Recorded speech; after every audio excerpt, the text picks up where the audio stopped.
Delhi NCR एक बार फिर भूकंप के झटकों से दहल उठा। भूकंप के ये झटके काफी देर तक महसूस किए गए। भूकंप का केंद्र अफगानिस्तान के फैजाबाद में था और हिंदकुश क्षेत्र में रिएक्टर स्केल पर इसकी तीव्रता 6.2 रही। भूकंप का केंद्र पाकिस्तान अफगानिस्तान की सीमा पर था, जिसके कारण पाकिस्तान के भी कई इलाकों में भूकंप के तेज झटके महसूस किए गए। पाकिस्तान के अलावा जम्मू कश्मीर के पुंछ जिले में पीर पंचाल क्षेत्र के दक्षिण में भी भूकंप के ये झटके महसूस किए गए। यह ऐसा पहला मौका नहीं है जब दिल्ली एनसीआर में भूकंप के झटके महसूस किए गए हों। इससे पहले भी कई बार भूकंप के झटकों से दिल्ली एनसीआर कांपा है। पिछले साल नवंबर महीने में ही दिल्ली एनसीआर में भूकंप के कई झटके महसूस किए गए थे। ऐसे में सवाल ये उठता है कि दिल्ली एनसीआर में बार बार भूकंप के ये झटके किसी खतरे का अंदेशा तो नहीं है।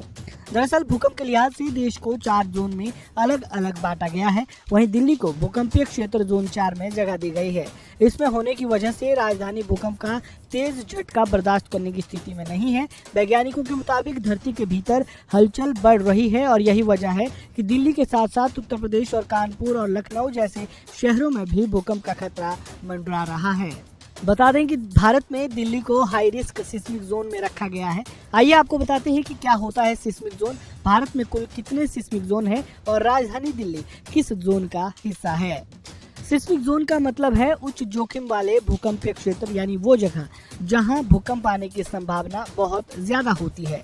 भारत में भूकंप की संवेदनशीलता को देखते हुए इसे 2 से लेकर 5 तक के जोन में बांटा गया है। इसमें सबसे ज्यादा खतरनाक सिस्मिक जोन 5 है, जहां 8 से 9 तीव्रता वाले भूकंप आने की आशंका रहती है। एरिया के स्ट्रक्चर के आधार पर इलाके को भूकंप की दृष्टि से खतरनाक और कम खतरनाक जोन में विभाजित किया जाता है। बढ़ती आबादी और तेजी से बनती ऊंची इमारतों के कारण दिल्ली एनसीआर भूकंप की दृष्टि से और भी खतरे में है। जेएनयू के एक प्रोफेसर के मुताबिक दिल्ली एनसीआर में कभी भी बड़ा भूकंप आ सकता है। कब आएगा और कितना ताकतवर होगा इसके बारे में नहीं कहा जा सकता।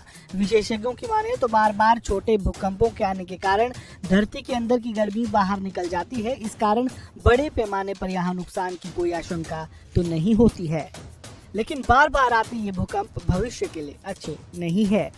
इस खबर में फिलहाल इतना ही। ताज़ा अपडेट के लिए बने रही वन इंडिया हिंदी के साथ।